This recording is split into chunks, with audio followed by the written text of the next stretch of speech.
So first of all, I just want to say good evening, everybody, and welcome. And thank you very much for joining us on this rather wintry evening for our first ever FDIN Jobs webinar in conjunction with Sam, who we've been chatting with. Sam's founder of Obvious Candidate and, amongst other things, a very talented CV writing expert.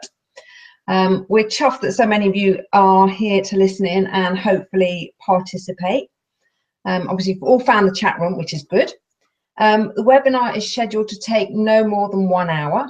We really hope you'll find it of value. And when we're done, we'd love any feedback that you've got. Hopefully good, but bad, we can cope with bad too.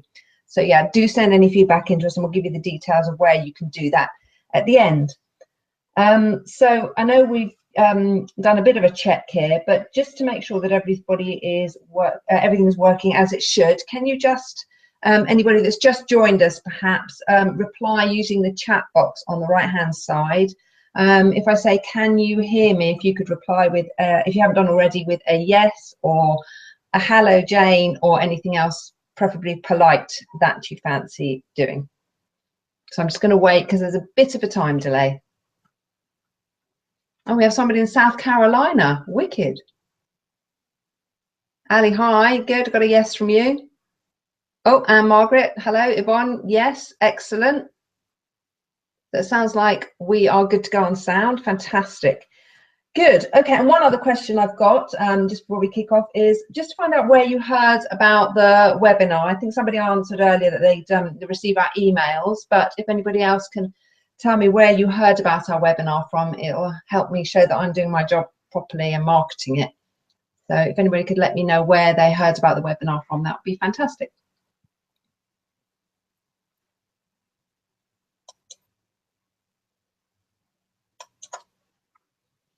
Just waiting for those answers to come through. Email, great. I hope that means our FDIN email, I think. Emails, newsletters, weekly emails, terrific. Great, thank you everybody. That's fantastic, good. Okay, so again, welcome to everybody here. I've put up the agenda for the evening. I'm going to introduce myself and Sam in a moment, and then very briefly just explain to anybody who might not know what FDIN Jobs is, who we are and what we do. I'm then going to hand over to Sam, our Obvious Candidate, who's going to take you through the meat of tonight's presentation, which is what you're here to learn about, which is the 7 essential tips to producing your best CV ever, which apparently you can do within an hour, which counts, I think, as minimum stress and hopefully maximum success.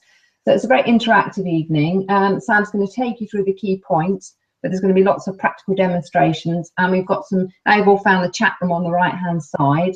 We're going to run some short polls throughout the evening too, so you can give us your views and feedback. Then there's going to be, just towards the end, a special offer for FDIN members to take that Sam's going to talk you through. And then at the end of this, we'd really like your views and advice on what we should be doing for our next webinar topic. We've got 3 suggestions, but if you have any others, we'd love to hear from them about them too. Lovely, thank you. So as I said, my name is Jane Payne. I had to get married to get that rather strange name. I am Marketing and Job Board Director here at FDIN Jobs. I've been working with the FDIN for the last year. So my background before that was in marketing and branding. So my first job was to help us with the rebrand that we relaunched about 4 months ago. And then I'm responsible for the running of FDIN Jobs, the whole careers portal. So all the editorial that you see, these webinars, the job postings, and generally the overall look and feel. Sam Waterfall, who I'm working in conjunction with, writes all the fabulous blogs that you may read on the site about winning the job. His background, so he founded Obvious Candidate, which is a specialist consultancy focused on positioning ambitious job seekers for the right next job at the best possible salary. He's a best-selling author of an Amazon Kindle book called The 7 Essential Upgrades, upon which this evening is based. And he's worked with everybody from students through to consultants, graduates, senior managers, and C-level board executives on getting them the job that they want. So very well qualified to do this tonight. So just a quick bit of introduction as to FDIN Jobs, who we are and what we do. It's part of the Food and Drink Innovation Network, which, looking at the feedback we've had tonight, most of you are hopefully familiar with. We have 20,000 members, primarily based in the UK. We've been going for 12 years. We run events about 9 or 10 times a year on a range of food and drink innovation topics. We publish breaking news 5 times a day, every day on our website, which you could, and there's a great back catalogue of those. And we also have a back catalogue of all the speakers' presentations from the events over the last 12 years, which is really worth having a look at, particularly if you're going for an interview and you want to perhaps gen up on what's been said about a particular topic or by a particular person on the site. So that's a little bit of background about what we do. So FDI Jobs itself launched just 3 months ago. And I'm delighted to say in that time we've already become #1 for natural search for food and drink innovation jobs. Our rationale really was to help people potentially like yourself, because there's lots of places you can go and look for jobs like Indeed and Monster and CV Library. The issue, I think, we found particularly is it's quite tricky to wade through thousands and thousands of jobs to find the ones that you want, particularly in this niche. So we chose to focus ourselves primarily on UK jobs, food and drink innovation within that. And we created 8 key categories to help your search become even easier. So they're in strategy, insight, innovation, nutrition and regulatory, concept development, research and development, sales and category management, brand and marketing, process and technology, and packaging. So hopefully just helping you save some time in getting through and finding the kind of jobs that you want to. We also produce a whole range of articles on different topics around food and drink innovation. And we've divided our jobs into 5 levels: assistant, manager, senior manager, controller, and director. Again, just to make your job search even easier. And you don't even actually have to come to the site to get alerts about the newest jobs. If you're interested, you can just sign up for job alerts and we'll deliver the best and most focused jobs to you direct to your inbox. So that's a little bit about who we are and what we do. So this would hopefully just give you an idea of the kind of clients that we've already had advertising with us. And part of our rationale was to really work direct with corporate companies rather than with recruitment agencies. I think we've all been in the position, well certainly I have, where you're applying for a job and you don't know who it's with or what the job's about or what kind of company it is you're applying to if you go through a recruitment agency. So our intention is to keep at least 80% of the jobs on the site direct from these kind of clients, which will hopefully make applying for jobs that bit easier for you. So there's the kind of caliber of say, companies that we work with. So I'm going to hand over to Sam now. Oh, great, Peter, thanks. Glad you fixed your problem. Sam, I'm going to hand over to you now to take us through your 7 essential CV upgrades. If you have questions over the next 30 minutes as Sam goes through his presentation, please just write them in the chat room and I'll moderate and pass them through to Sam as he goes through. So just tap in at any time and we'll pass the questions through. All okay so far? Ping in a yes if you want to say yes and a no, or if you have any issues, let me know. Great. Sam? Fantastic. Thanks so much, Jane, and good evening, everybody. I know there's a few that have just arrived in the chat room, so great to see you here. Thank you all very much for joining us on this January evening. My intention for this, I'm sure you've all been to other webinars. I'm sure that you've attended lots of sort of sessions and trainings before.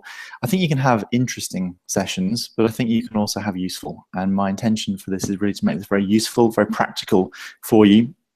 So if you see something that you find useful here, by all means do a screen grab if that's helpful, but we will have a replay of this available as well.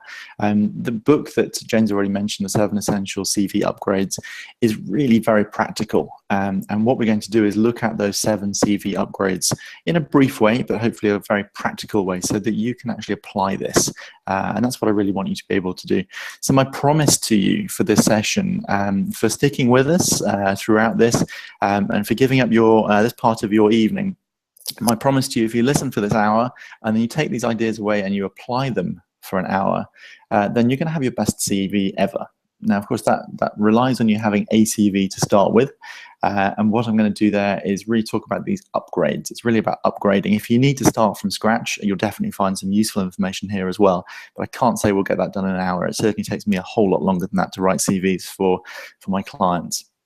The background behind this and where this all came from, I was in one of those situations where well, James has been talking about the corporates, and sometimes corporates are not just about jobs, you know, they're really about money. And I was working at Boots, the chemist, and I was working in head office, and there was 3,000 people there in the head office.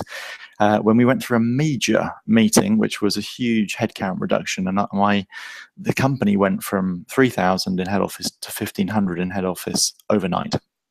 And it was just, you know, a terrible time to be there. I was very fortunate to keep my job, but my department went from 73 people in a strategic marketing unit down to 3. And I spent quite a lot of time there. Just, I mean, I felt delighted to keep a job, but so guilty because I had kept my job. And I just said to a few of my colleagues, you know, is there anything I can do to help you? And I ended up sort of offering a little bit of CV review advice. It seemed to be the best I could offer. And I brought my marketing perspective to that. And that's what I do. I'm a marketer through and through. And what I do is I take people's CV and I help you to market what you've done. And that's what I started doing. I just said, well, do you know, if this was my CV, this is what I'd change. I'd do this, I'd make this. And they said, do you know what, that's really helpful. And after I'd done 2 or 3 of these, they started saying, you know, you should charge for this. And I'd been saying, no, I can't possibly do that. You know, this is, you know, I'm just trying to help. But after the 4th person said, you should definitely charge for this, I thought, well, yeah, maybe I should. And that was 12 years ago. So Obvious Candidate has come a long way since then, and there's been the books and the videos and all the other ways of helping. But what you're going to get here is really tried and tested. This really doesn't just come from something that we've just thought up or just started trying. This has been proven over and over again. So the thing that you really need to know about this is that it works, and people who've been applying this with me over that time period have gone and landed some jobs at really some of the most sought after and leading employers out there. So not only within the food and beverage industry, although many of them have been as well, and that's certainly where I've focused a lot of my marketing work in recent years as well.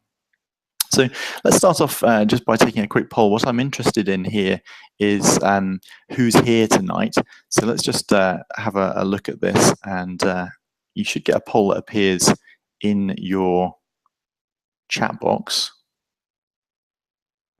So that should be going live now. Take a look there. What I'm trying to do is just understand who's here in terms of marketing, sales, finance, R&D or product development, innovation, whether it's nutritionists, dietitians perhaps, or maybe you're a recruiter or a talent agent or a spy. Maybe you're in there for that reason as well. I'm not sure anyone will fess up to being a spy, Sam. You know, you've seen through it, Jane, but I thought I'd just test. Okay, so mostly marketing, my people, and R&D as well. Okay, great. No one's crept in from finance. That's interesting. The numbers still coming in there. I'm going to close that, and then you should see the results to this.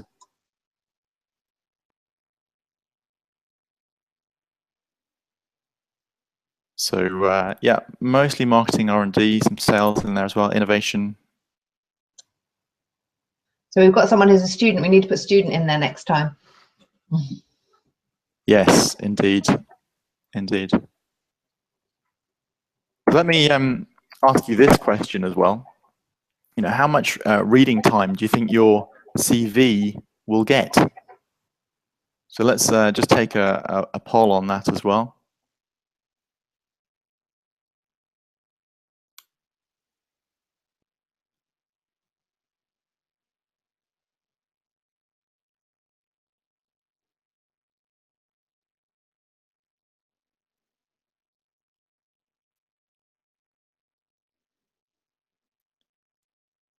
A lot of people saying less than 30 seconds.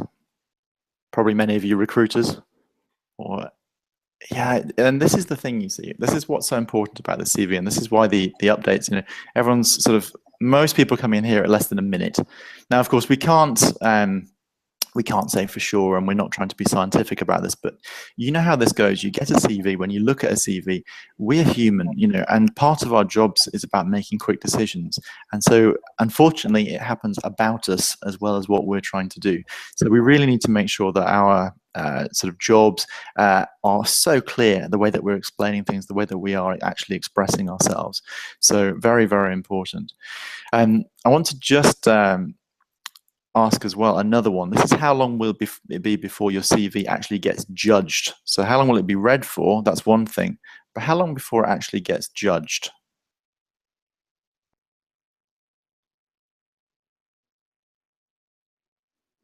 I hope this is getting slightly alarming for you at the moment, because we spend a lot of time creating our CVs, writing about ourselves, trying to get the message across. But we're so quick to make a decision.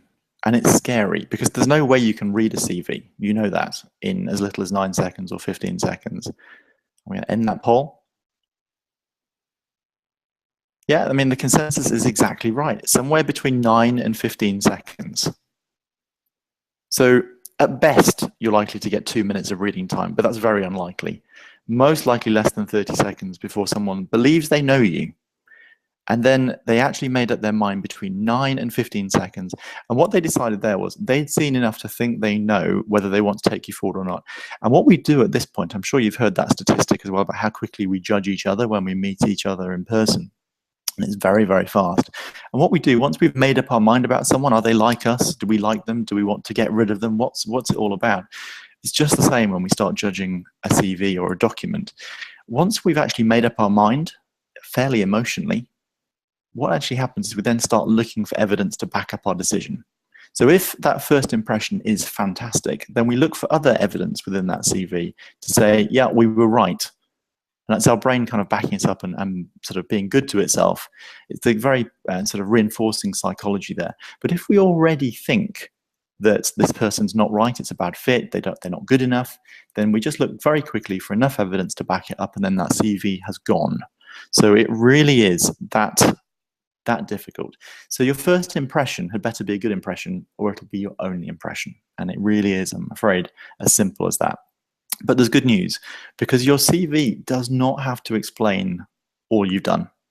And your CV does not have to detail every job or responsibility that you've ever had. In fact, all your CV actually has to do is to captivate and create desire to meet. The role of the CV is not to explain everything. You can explain more of the detail when you meet them in person. What you've got to do is sift through everything you've done, all the best things you've done, and create the captivating news that's going to make them want to actually meet you in person. I saw something once, I don't know if you've heard of, some of you in marketing innovation probably read about Tom Peters. Tom Peters is a famous management consultant, and he was once summed up by The Economist. They called him the Uber guru.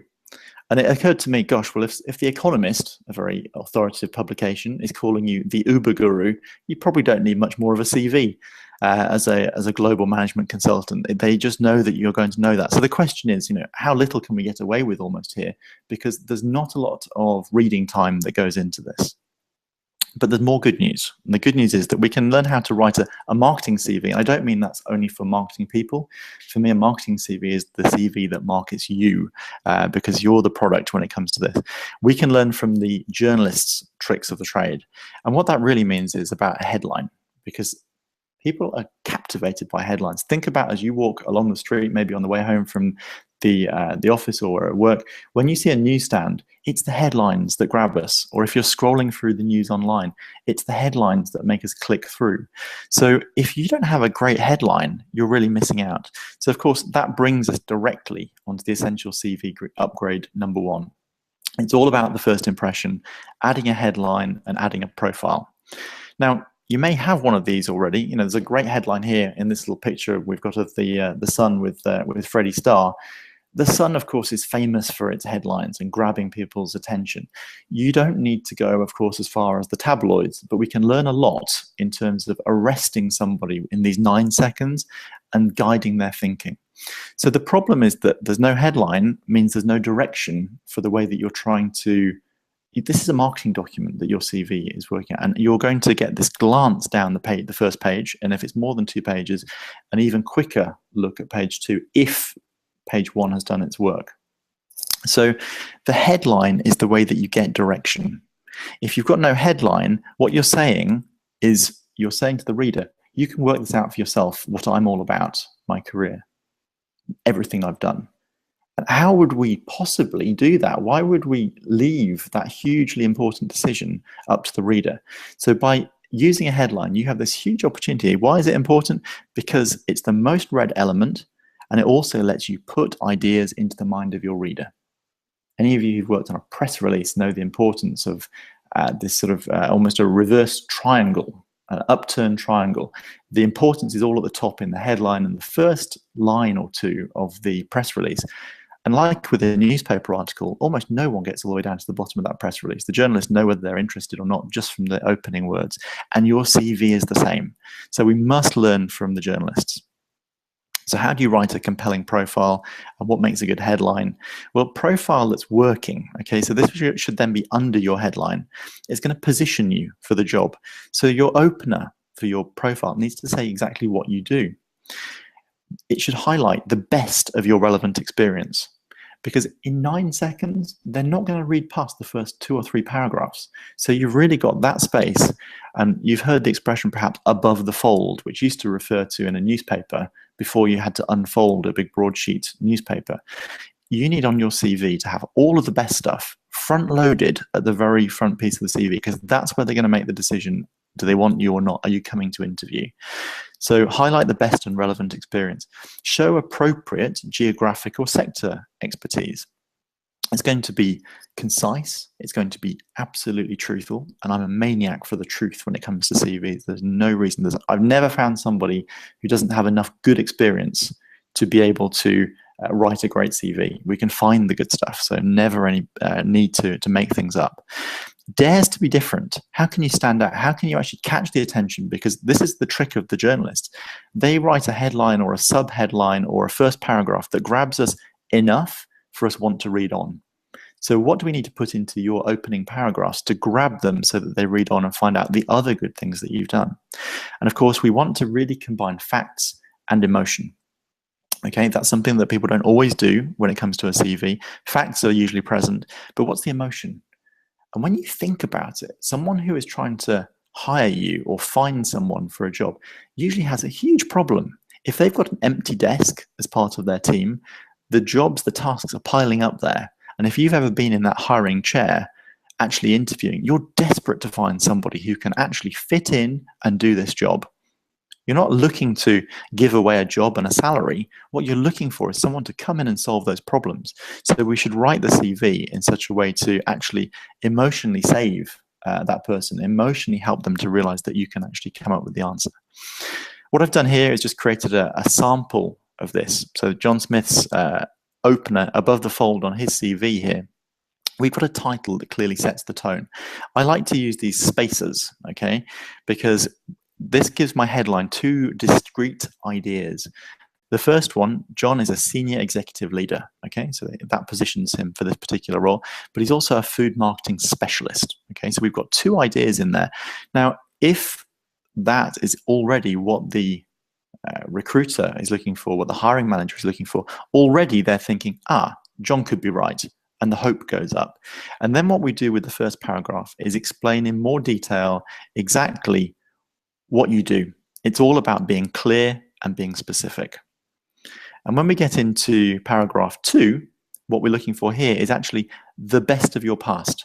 So name what you're currently doing, but then the second sentence should always be about the previous experience gained and how that fits in. And of course, here what you're trying to do is show the best of what you've done. So naming the companies, naming the brands that you've worked for. Maybe naming the locations if that's particularly relevant for the type of work that you're doing. And then when it comes to the final sort of paragraph here, if we're doing a 3-paragraph profile, adding a relevant or emotional extra which is relevant to that particular position. It may be, like in this case, an MBA, or it could be that you're tenacious and that you're actually, you have something beyond the career. It may be that you run marathons or there's more to you beyond the job. And this is the place to put that kind of element in there as well. The final piece, which is a kind of optional, but I really recommend it, is to add a 4th line here, or 4th paragraph, which is what I call the tailored now seeking line. And this changes with every time you send the CV. And what you do is you tailor this to the particular name of the job title on the job description. Now seeking job description A, and you then put in there where that is located. So what within the industry, and ideally where it is. Now, where are they located? Now, you don't want to sort of, if your dream company is located in Scotland, you don't want to say that you're located in Cornwall. So make sure that you're very clear. Obviously, what you're trying to do here is display that you are exactly what they're looking for. That's what marketing is all about. Marketing is understanding what the consumer is looking for and giving it absolutely to them. So that's what that's really all about. Sam, is there a maximum sort of recommended length for this first profile piece? I like to think, it's a great question, thank you. What I like to think of as this as being the first third of page 1. Okay. So the name, and you don't need curriculum vitae, by the way, at the top. Absolutely not necessary. This is very clear what this document is, so don't waste the space with that. Certainly give that line to this headline, like the senior executive leader. Then these 3 paragraphs should take you no further down than the first third of that page. Okay, great. The way I then continue is into the next section of this. So the second third will be into the areas of expertise, and the final third of page 1 would be all about the selected highlights and achievements, and we'll come on to that. Great. So upgrade number 2, the specific role, and making sure you're targeted to that. So the problem is there's absolutely no such thing as a generic CV or a general CV. And people sometimes write a CV and then send that out to company after company and wonder why things aren't happening for them. Because a general CV is really one that doesn't work for everyone. It's just not good enough. And although it's a pain to have to target and tailor and customize to every single application, the worst thing you can do is think, well, I'm going to send out 100 CVs this week. That's a bad approach. The right approach is like you would do with any marketing, any innovation that you're working on in the food industry. You work out what consumers want to buy. Work out what this particular job is about, and then tailor your CV so that you're positioning yourself and targeting yourself as the answer. How do you do that? Well, you can see right here, we're tailoring your words towards the job. So you research it. Research through their job description, maybe their job advert, certainly their website or company materials. And what you're doing at that stage, you're harvesting their keywords and their requirements. What are they really looking for? And part 2 is that you tell your story, as a good marketer would, for them. How do they need to hear your story? You don't just say, well, I've written my CV, they can read it as it is. The best thing about this is to be able to flip your CV from being, literally for 180 degrees. Don't just tell the story of all of your history as it happened, because what if that's not relevant to this particular job? There's no need to be so sort of formulaic and so linear about this. Far better to look at what do they want and then really tailor this. So you're always tailoring, but never fabricating. Quick Q&A session. If you've got a question here, Jane's going to be awarding a free 30-minute CV review to the first question that comes through. So has anyone got any questions coming from this? And I've got my pen and paper ready to log this down.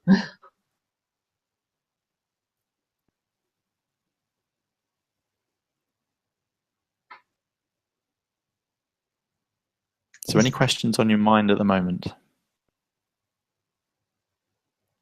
What we'll do, whoever gets the first question in, we will organise a special CV review for you. We'll get on the phone with you. We'll go through your CV and give you a free review for 30 minutes. Oh, we've got a question in from Ed. Right. Ed, you get that review. Thank you. Can I use your opening lines as my covering statement? Still with pride, Ed. If yeah, absolutely. If it works for you, go ahead. I don't own those words. I did write them, and they were original. But yeah, if it works for you, please take it. Basically, you can adapt that. It's a very proven formula that will work for many people. So yeah, good luck with that. Excellent, Ed, and I'll be in touch to sort out that 30-minute review for you. Thank you. Upgrade number 3.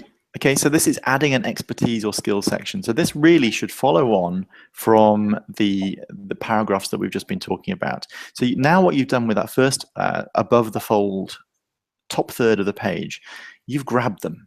your headlines grab them, you've told them the best of what you've done, and now you're going to go into some more detail.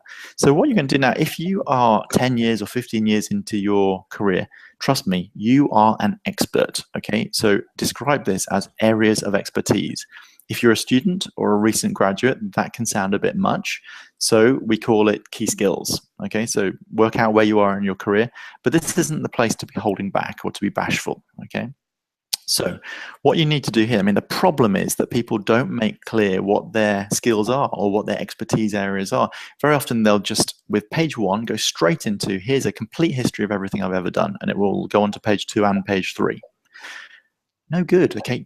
When someone's got 9 seconds, do you think they're going to be able to find what they need from your entire CV and your entire career? No chance.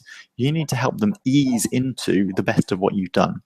So how do you go ahead and do this? How do you actually bring out your brilliant benefits from behind the dull detail? Because trust me, if any of us talk about our career for 2 pages, it starts to get dull, okay? So what we need to do is give the reader what they want to read, exactly like the journalists do. So here's what you can do. Research what that job requires in terms of skills or areas of expertise.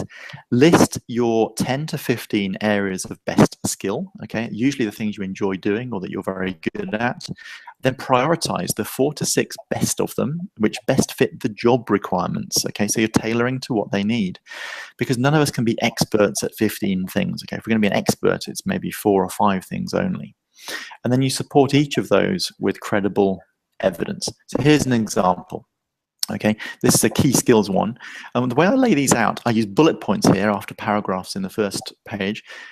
I use also bold and then regular fonts, okay? So the bold means that if someone has got a 9-second window to read your CV, they can skim read this. Highly numerate, presentation skills, innovation management, business acumen and leadership. Great, okay? I've got that. I'm taking it in an instant. Now, if I want to go into the highly numerate, I go, oh, okay, so there's more detail. Cambridge University mathematics graduate. Okay, that's a badge. Okay, that works really well. And then we've got a bit more detail. Now that might be enough for me to think, yes, this is a person I've got to speak to, okay? But then there's more, of course. And what we find is that these skills are prioritized based on what the company is looking for. And guess what? They tell you that in the job description. The bold allows the reader to skim. And the details build your credibility, okay? So make sure you've got some real facts there, and numbers and details really help. CV upgrade number 4, okay, the brutal edit, okay, and I call it brutal because this is so difficult to do for yourself, okay. You know how long you have worked each of those jobs, how you poured your heart and soul into it, how you did the long hours. I know some of you are still in the office at the moment. Trying to edit that out can be very, very difficult, but trust me, in 9 to 15 seconds, how much are they really going to read? So we need to make sure that we've actually let them find the best stuff. So we're back into this idea of less is more. The problem, of course, is that across my life, I've accumulated too much for a specific CV. But if it's only getting these 30 seconds to cut through, I'd better cut out some of the least important stuff. So how can you do this? Create a full CV, okay? So, we talked about finding 14 or 15 different areas of expertise or skills. For your full CV, include them all. But when you're sending out a tailored CV, all you do, of course, is you prioritize the ones that are most relevant and delete all but the most important 5 or 6 of those areas. Okay? And the same with other detail. They're not going to read it. And if you've got one of those CVs where you've got maybe 6 or 7 or 9 or 10 bullets under one job, people don't read those. They read through about 4 or 5 bullets, and beyond that, they stop reading. And if they see 10 bullets in a row, they'll just skip the whole section. So everything you think you're showing off, they're missing, okay? So less is more. The message here, smile at the memory, hit the delete key, do a brutal edit. Okay, guess what? There's another free 30-minute CV review up for grabs here for the next question. So Jane will be looking out for these. If that's coming in, I'm going to keep going in the interest of time. But Jane, stop me as soon as you've got a question. Essential CV. Looks like Anne Margaret was there. Yeah. So the question is, what's the best font to use for a CV? Interesting question. I'm not sure that there's a best. but certainly something that looks modern, and certainly something which is easily read. Okay, so you perhaps know about serifed and sans-serifed fonts. The serifed ones are the ones which have the little sort of details on the corners of the letters. They tend to be harder to read. Certainly if people are looking at things online or as sort of on the screen as we tend to these days. So a sans serif font is usually a good idea, and a classic one is also very good. You may have come across those especially marketeers, where you send a font and then it doesn't work as you intended it to work. So don't go fancy. Something like Helvetica is my preferred option. So if you want me to come down on one, I use Helvetica. And I try to use a 10-point font. Sorry, Daniela wants to know what size is there. 10 points. 10 points is what I would recommend. If you're really pushed and you can't do anything other, 9.5 is a cheat, and it often works. So I have been known to use that little cheat. But yeah, Helvetica, 10 points. So essential CV upgrade number 5, adding interest and wow. Okay, very often the problem is not that you haven't got the experience. It's not that you don't have the expertise. It may just be that your CV is too dull and boring to keep the attention of screening recruiters. And the quality is lost and hidden too deep. I mentioned Cambridge University. Now, you don't have to have come from Cambridge, but I was working with a client last year, and I discovered that she had been at Cambridge, but I discovered it at the bottom of page 2. You know, and it reframes everything. Everyone knows, you know, like it or love it, Cambridge tells a story. And in terms of recruiting, you know, it's a hugely beneficial one for her.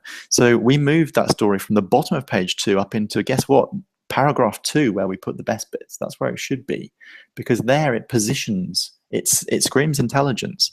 So what we're looking for here is your wow and your interest. So the first way to do this, wow tip number 1, say it with numbers. Okay, now even if you think your job doesn't lend itself particularly well to numbers, find some ways to get some numbers in. What have you done that's been about sales, or you've improved the P&L, you've got increases, you've achieved reductions, maybe you've got cost savings. What were the results? What were the percentages?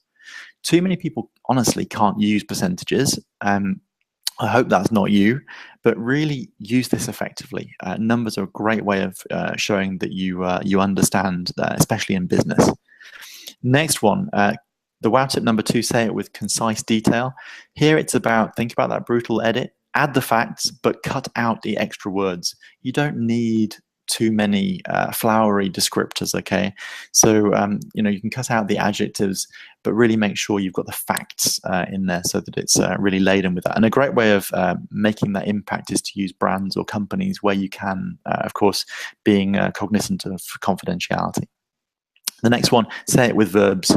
Starting your paragraphs with a verb: established, led, negotiated, pioneered. They're action words, of course, and these action words suggest that you get things done.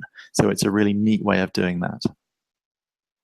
Essential CV upgrade number 6, display your best bits. Okay, you've heard, if you've ever seen Big Brother, any series, you know that at the end of this, and it's not just Big Brother, of course, it's any reality TV, as someone's getting evicted, we get the summary of their best bits. And the best bits, you know, we don't want to watch a show for all of those weeks, but if we can get the highlights in 30 seconds or a minute, that's what we need. And your best bits is exactly what needs to go into your CV.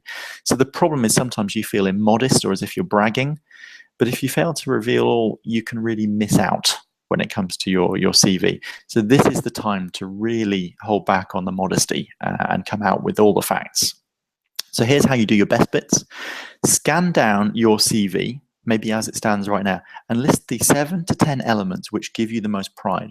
Now, a lot of my clients struggle with this word pride. So if you don't like pride and that doesn't work for you, here's the workaround. What is going to be the most impressive list of 7 to 10 points for a hiring manager or a recruiter out of everything you've done? And you want to give a lot of emphasis, of course, to the things ideally that you've done most recently. But if you've got one thing which is an absolute cracker, but it's from 10 years ago, sure, include that in the list, at least in your long CV. It may not always make it through into the tailored CV when you edit that down. Ask what else you've done and what isn't on your CV. I've never done one of my CV reviews with someone where we've not been able to find more. Okay, every single time we can find things that are brilliant that you've done that aren't on your CV yet. So what's missing? And now check that these are in the profile right up there at the top of page 1. And then if not, add them as bullets underneath your profile or make them into your areas of expertise so that they're absolutely there on page 1. And another great tip for your bottom third of page 1 is to create I call it selected highlights and achievements. And selected suggests, of course, that there's more that you've not even had a chance to talk about. So this might be the 4 or maybe even 3 best things you've ever done. So if you only had a few minutes to talk to that recruiter, what would you say? What would be the 3 stories you would tell? And you do that in exactly the same way as we saw with the areas of expertise. Use a bold intro that just grabs them and tells them what the headline was, what did you do, what did you achieve, and then maybe give them at least 1 line or 2 lines on how that works. Upgrade number 7. Sam, I've just got a question in from Daniela. How Yep. current should the list of elements, the 7 to 10 elements, be? So How current? Yeah. As current as possible. So it's ideal to have done, to be looking at your recent job. There's that expression that we're all as good as our last sale, and it's very true. So if you've got something which is very recent, and of course, depending on your work that you're doing, if you're in the scientific part of the food industry, science is always moving on, of course. If you're in the marketing world, my goodness me, things have moved on in the last decade. We used to have a tiny budget for digital, and now it's all about digital. So, having a piece of experience from even 5 years ago, if you're working in digital, probably isn't going to cut it anymore. Things are moving on very, very rapidly. So another great thing to be thinking of here, if you're in a job search or thinking about a job search, you can start improving your CV this week while you're still at work. And it's a great way, if you're in the doldrums about your job, definitely think about your job tomorrow when you go in. What could you do today to help build your CV? And if you've got an element of expertise which is missing, how can you put yourself in the kind of project that will grab that? That would work really well to hopefully lift your reasons for going in when you're looking for the next thing anyway, but really help to give you some current expertise or current areas of skill, or at least perhaps a new project you can talk about. Essential upgrade number 7, the never nevers. Okay, these are things we don't want to see on your CV. So maybe you've got some of these, take them out. Here's the tips. So don't get too creative. Okay, sometimes it's really tempting. I'm going to stand out by putting this on a pink background, or I'm going to put pictures all over this. But actually, recruiters, they want to be able to compare different candidates. And if one candidate has got a sort of luminous CV, it's really not very comparative. I did know a designer who did something very creative. He actually turned his CV into parking tickets and put it onto under the windscreen of the directors of the design agency he wanted to work for. He did get the job, but I don't recommend that approach unless you're a designer. Or at least I don't recommend doing anything too creative unless you've sent a serious CV first. Most people really want to take you very seriously. They're looking for a serious candidate. So have a conservative, small c approach to the CV. So ditch the crazy fonts. We've talked about Helvetica. Logos are not essential. These days it's not a wow to be able to copy a logo from Google Images. It doesn't make anyone think that you're a better designer, and we've all heard of the brand names anyway. So use the name but don't use the pictures.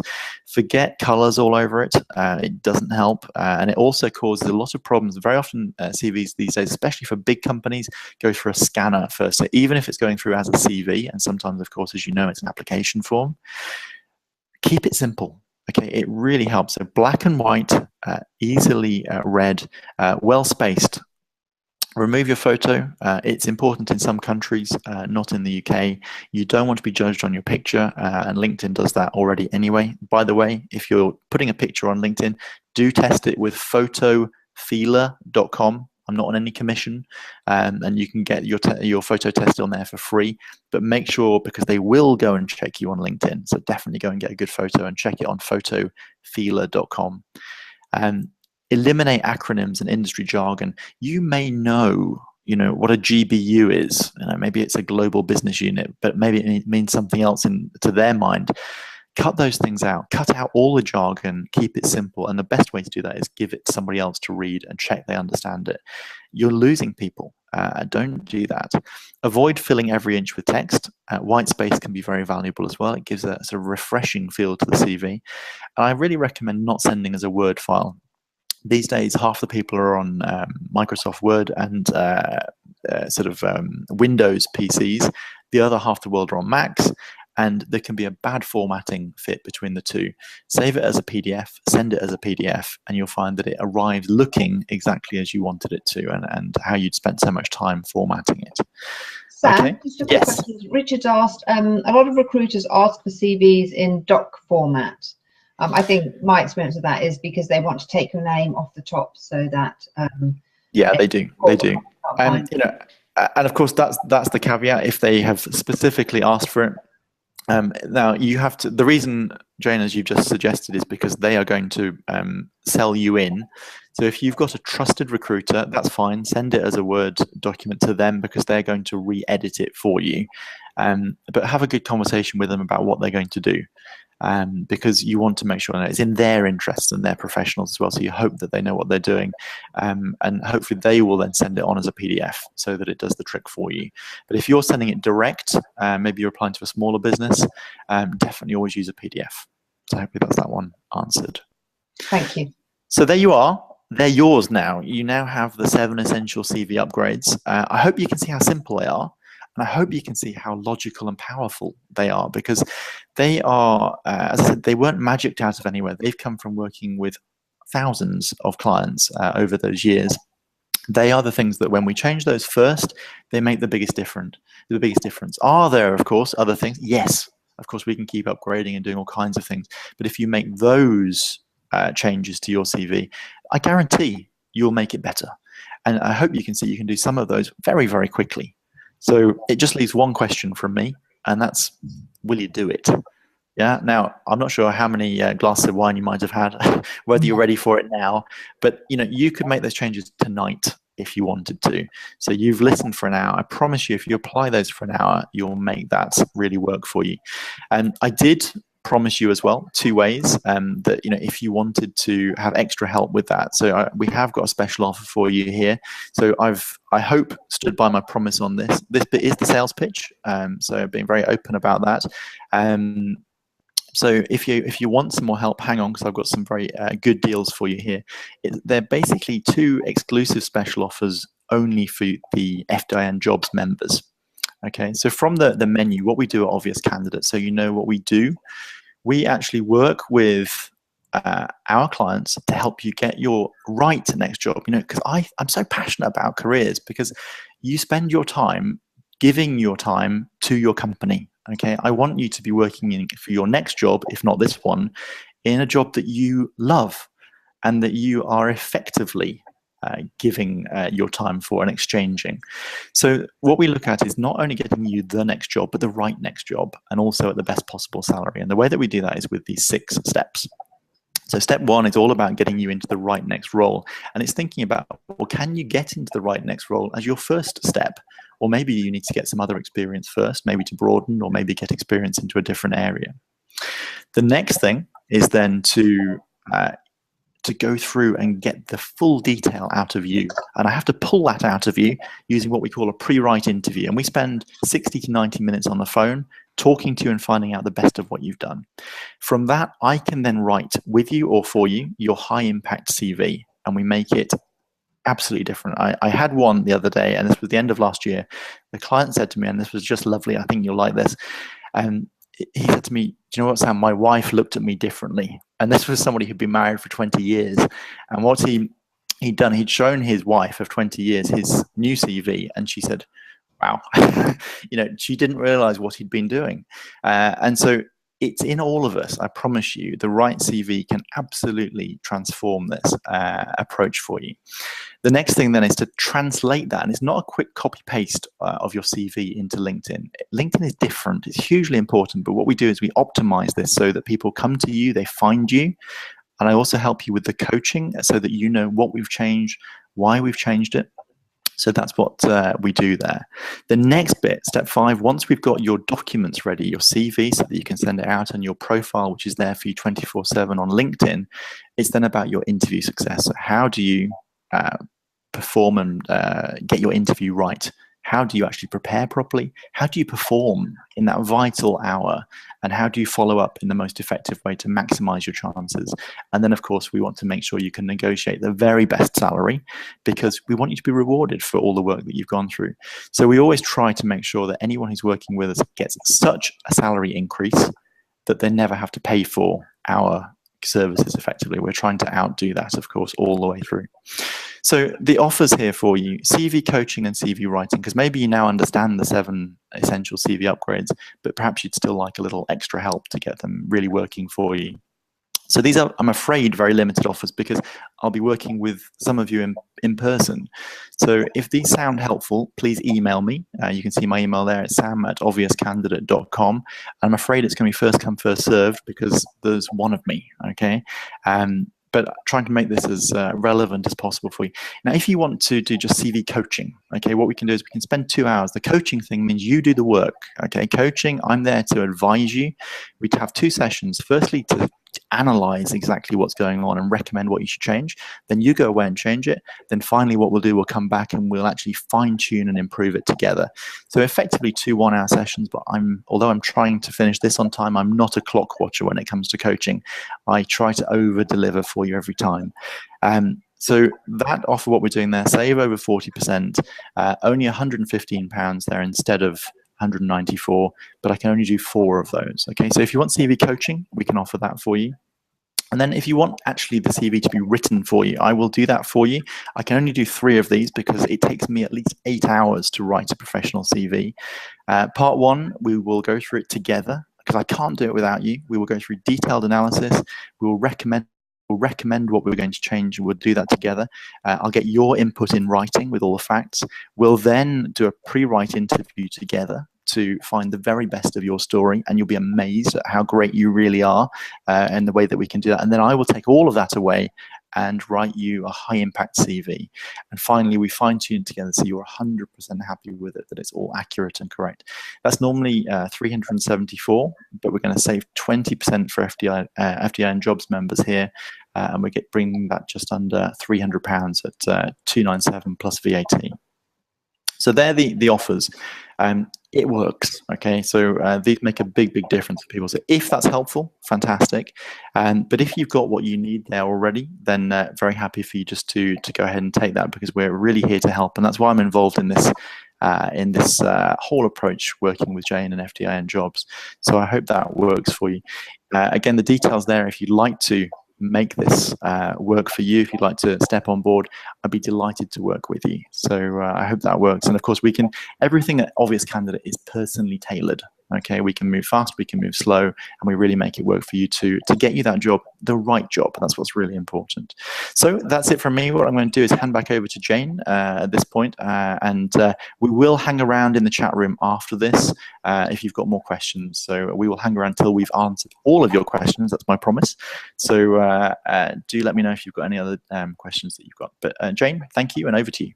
Pleasure. Thank you so much, Sam. That's been brilliant. I have one question that's come through from Sarah, which says, is there a way that you could show us how all of that comes together in one example layout? And also, what would be the maximum length of CV that you would recommend, or an ideal length of CV in terms of pages? Okay, I've not got that live with me, and just like, you know, like I said, I'm a maniac for the truth in a CV. I'm also a maniac for my client confidentiality. So I would never share any of your CVs, and likewise, I'm not going to share any of the existing clients. However, I could create a sort of example CV like I did earlier, because John Smith or whoever we picked wasn't real. So I can definitely do that for you. Let me advise you just quickly. Page 1, split it into 3/3, okay? The first third is the headline and that profile. The first paragraph is all about what you do in an absolute clear sentence. Paragraph 2 is the best of you. What do you do at the moment, and where has your history come from? And harvest the best of the rest of your CV and put it into paragraph 2 so that all the good stuff is up there at the very beginning and they don't miss it in the first 9 seconds. Then paragraph 3, maybe that's whether you get the emotional or relevant connection, maybe the MBA, maybe the charity work, all the other exciting stuff you've done. And finally, the 4th paragraph in the first third is that now seeking line, and you tailor that every time to where you're sending the CV for that application.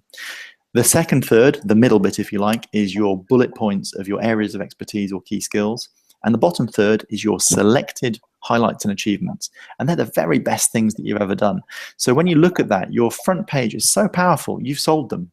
When they come onto page 2, all they're doing is just checking up because they already love you by this point. That's the whole point of a high impact CV. Page 2 is then all about the facts. So that's where we give a very edited, very pared back version of your job history. And it's, of course, it's the companies, it's the dates, it's the key things that you did, but we're not telling a huge story about each one because if they want to meet you, they already want to meet you now. And then maybe the bottom third of that page is your education, your professional qualifications, and any extras that you might have, languages and so on as well. But of course, languages may pop up way up at the top into an area of expertise if you're going for an international position. Great, thank you. That's how I would organize it in a nutshell when it comes to that. And in terms of length, 2 pages is really what I'd recommend.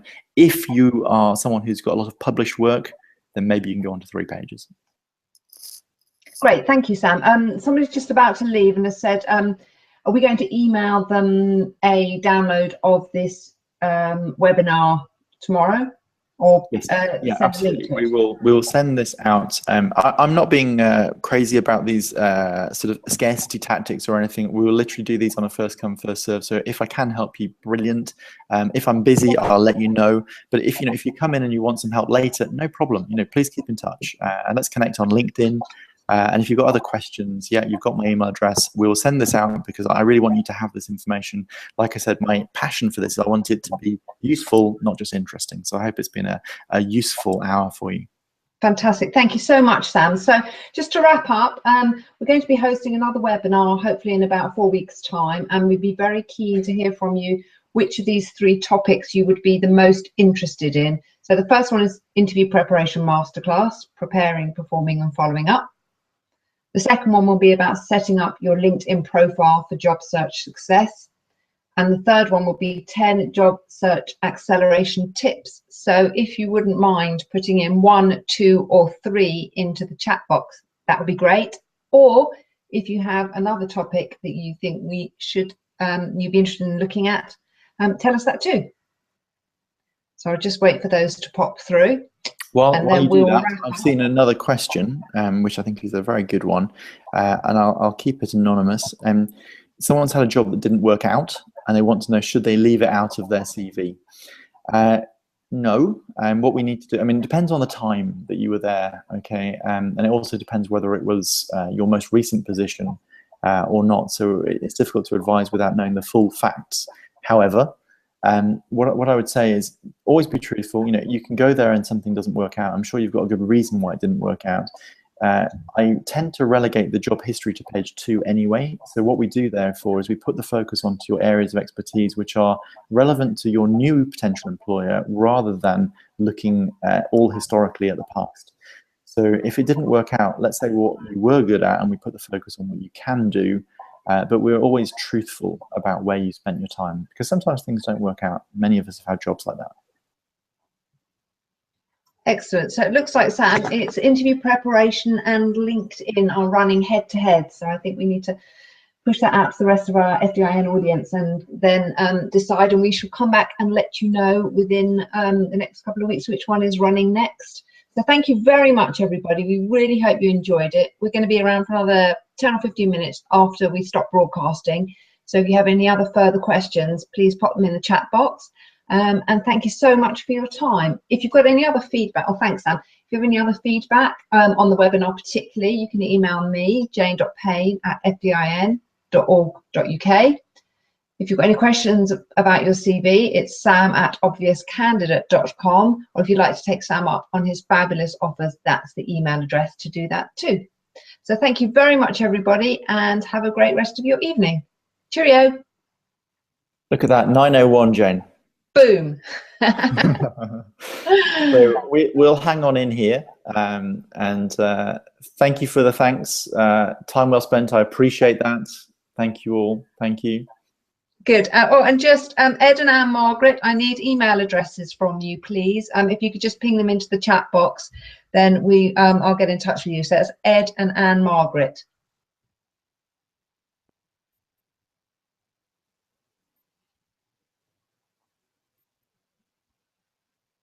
Just having a few questions there about LinkedIn. LinkedIn is so important. These days, as soon as someone looks at your CV, it's once they've gone through the 9 to 15 second test of the CV, if they like you enough from that, then they're going to start looking at you on LinkedIn, and maybe they even go to LinkedIn first. It's very, very important.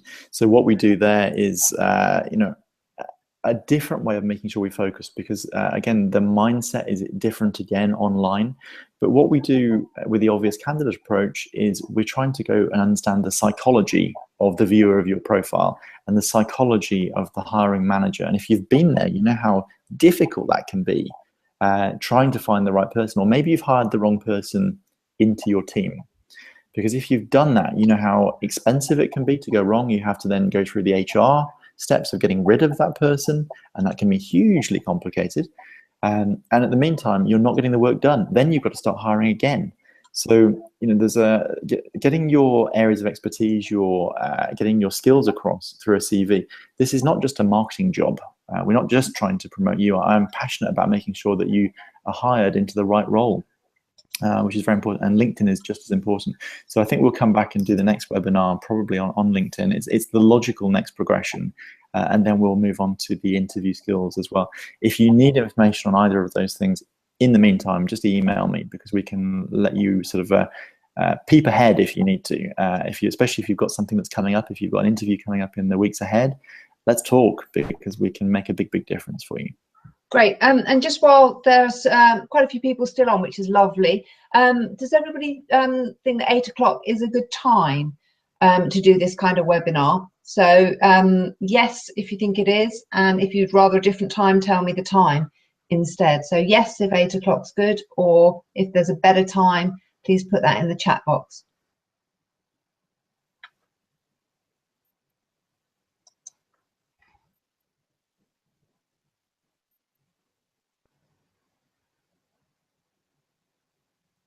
Good, we're getting some yeses for the 8 o'clock. Seems to be a winner, actually. Oh, yep, 8 o'clock is definitely a winner, but not on a football night.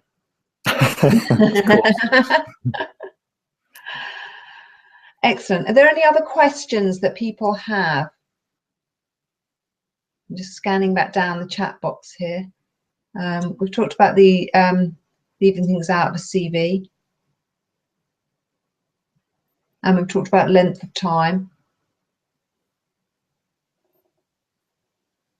Is it necessary to display all education history, including all GCSEs, Sam?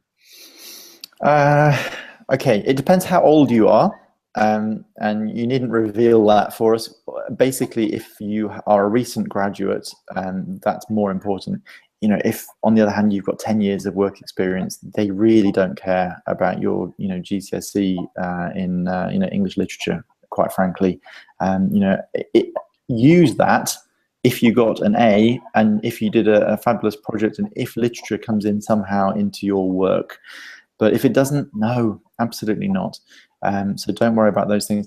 A levels, they tend to want to see, but we don't need to go into all the detail.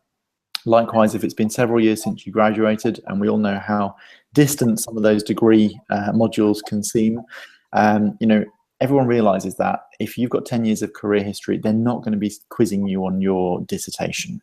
You'll be pleased to know. So yeah, and put the facts in. And this is, again, page 2 is about the facts. So put the facts in for the job history so they're accurate with the right dates.